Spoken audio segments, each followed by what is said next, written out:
How's it going, YouTube? Don here. In this video, we're going to talk about how I would learn to code if I were to start over again.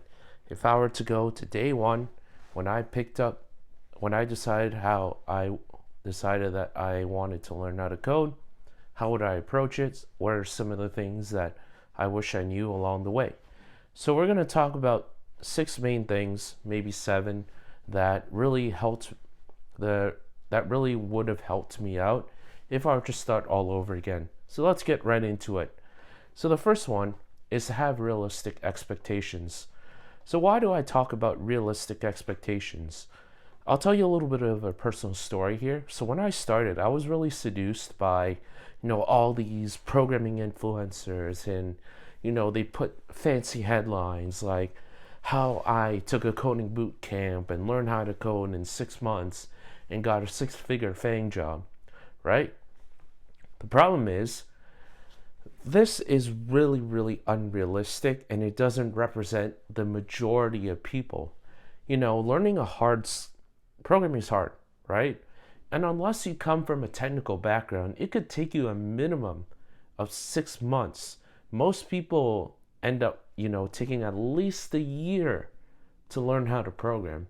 And if somebody told me this at the beginning, I think I would have made a lot better decisions, in terms of choosing better projects, choosing a programming language that I actually liked, and just overall setting realistic expectations and setting a realistic game plan on how to, get to the point where I was competent at programming, right? So the second thing that I want to talk about that I wish I knew is just the ability to think more logically, right? Now, why is thinking logically important? Thinking logically important is basically because most of programming it's logical, right? You think about it, if you know a little bit about programming, you're familiar with things like if-else statements and while loops and conditions and stuff like that. That's basically, what programming is all about. So you need to learn how to think logical, and then it makes your problem solving a lot easier, and it helps you to come up with solutions a lot faster, which shortens the time frame that it takes you to actually learn how to code. So what are some practical things that you can do to practice this logical thinking muscle, per se? So here are a couple things that I would recommend. Just think of the everyday things that you do and try to turn it logical. Like, let's say that I wanted to go to my mailbox and pick up mail from my mailbox, right? Take it home and then read my mail, right? The way to think logically about that is, all right, so it's 5 o'clock. So if 5 o'clock, then walk to door, open door, close door, walk to mailbox, open mailbox. If there's mail in the mailbox, take out the mail. Else, if there's no mail in the mailbox, close the mailbox. And then if there's mail in the mailbox, take out the mail, close the mailbox, walk to door, open door, close door, put mail on table if there's mail in the mailbox, and then open mail and see what's inside of it. That's an example of thinking logically. And this is essentially what you're doing when you're programming anyway, is you're coming up with all these conditions that could happen, and then you're creating conditions for what to do when these conditions are triggered, right? And this would have helped me, shorten the time frame that it took me to learn how to code, right? And coming up on things is the third thing that I wish I knew when I started how to learn to code, is how to break down problems, right? Now, why is this important? Because oftentimes you'll get stuck. And in order to get unstuck, you have to know what part of the component is breaking. The worst thing you can do is to go on to Stack Overflow and type in, I don't know how to do this, help me. Because you're probably not going to get your question answered, and you're going to become even more stuck. So in order to get your question answered in the sufficient way, you need to learn how to break down a problem, and then also think about what you're trying to achieve and what the code is actually doing. That's really what programming is all about. And if I understood this mindset, it would have helped me a lot along the way and helped me to build unique projects, which I'll get to later on in the video, right? So what you need to do is you need to learn down how to break down these problems, right? So let me give you an example to make it really, really clear, right?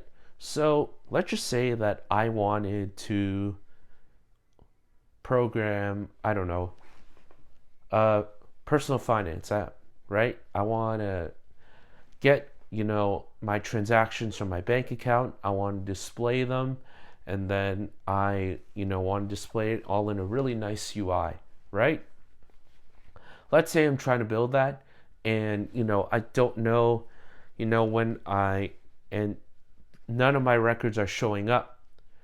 If you weren't able to break down the problem, you say, my transactions are not showing up, help me, right? And then instead, if you learn how to break down a problem, you think, so if I call on my API and I can see that, my API has been successfully called, but it's not being displayed inside of my UI. So you ask Stack Overflow, my API, I'm retrieving records from my API and it's successful, but it's not displaying in my UI. Why is this? This is the code that I currently have, and this is the intended function. And then you're going to have a much higher likelihood of getting your question answered. And it's also going to help you to, solve new problems and become better at project creation, right? Building your personal projects that you're going to use on your resume. Now, the fourth thing rather, is to stick to a programming language. One of the main things that I see a lot of people, and me myself also got into, is I would jump around from language to language to language, and I actually wouldn't get good at any of them, right? When I started, I learned, a little bit of JavaScript, a little bit of Python, a little bit of Swift, a little bit of Kotlin, a little bit of Java, and I never actually really got good at any of them because I didn't stick to it. There's a saying that goes, the man who tries to catch two rabbits ends up catching none. And that's really, really true. If you try to learn too many things at the same time, you end up getting nowhere. It's better to be focused, and it's better to learn one concept deeply, and then from there you can expand to other languages. Because what they usually say is once you learn one language, then it's easier to learn other languages, which I find to be very, very true. But you're never going to get to the point of that if you don't understand a problem deeply, right? So that's another one, is sticking to a programming language. The third one, or the fifth one rather, is to watch less tutorials. Now, why do I say this? Well, I'll tell you my personal story, and it's the fact that I got stuck in tutorial hell, and it probably wasted like 3 to 6 months of just jumping from tutorial to tutorial. And the problem is, you don't really understand deeply the concept when you watch a tutorial, because they'll usually ask you for a project, you're coding along, and that's really passive learning. What you want to focus on is active learning, is getting yourself in a situation where you don't know what you're doing, and then you have to break down the problem, going back to the one that we said earlier about breaking down a problem and trying to figure out how to do it from there. And then you can use tutorials to understand the concepts that you get when you search on Stack Overflow, you look online or something like that, you get a piece of code. Then you can say, oh, what's this line doing over here? What's this line doing here? Oh, what's this line doing here? And then you start to understand deeply what is actually going on in the language. So instead of watching tutorial first and building project, I would build project first and then watch tutorial to understand deeply the concept behind it. Now, I've gotten some arguments that, you shouldn't do that because you don't understand like for loops and while loops, and I do agree, right? I recommend watching tutorials to get syntax and whatnot, but for projects, I would recommend just actually doing it, right? I used to, watch tutorials endlessly for both projects and for both syntax. If I were to start over again, I would only do it for syntax, understand what's a for loop, what's a while loop, what's recursion in this language, stuff like that.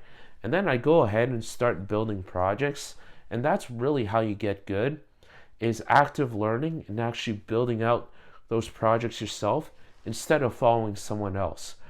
Because oftentimes in a job, or in a freelance contract, people are not going to tell you what to do. You have to figure that out for yourself. So that's why it's good to start practicing that muscle quite early. And the last thing that I would personally do is start LeetCoding early. So what is LeetCode, first of all? LeetCode is basically data structures and algorithms. Now, a lot of companies, especially in big tech, will test you on data structures and algorithms and these LeetCode problems. So while you're learning how to code and you're learning all these different programming languages, I'd start to go on LeetCode and I'd start to practice my data structures and algorithms, right? So what data structures and algorithms do I recommend that you actually do? Well, for starters, I'd recommend binary search, I'd recommend depth first search, breadth first search, and I would recommend two pointers. Over all the interviews that I've taken, usually these are the problems that I've been asked most often, right? So those are the main things, is just starting to LeetCode early, because what I did was I waited till I was ready, till I got interviews before I started LeetCoding, and I actually lost out on a lot of interviews that way, and I also lost out on a lot of opportunity because I wasn't ready for that. And if you start early, you can get to the point where you're not only ready from a resume, a personal project standpoint, but you're ready from a data structures and algorithm standpoint, so you can land that freelance contract or that job as quickly as possible, right? So I hope you guys enjoyed the video. Let me know what you thought about in the comment section below, and I'll see you in the next video.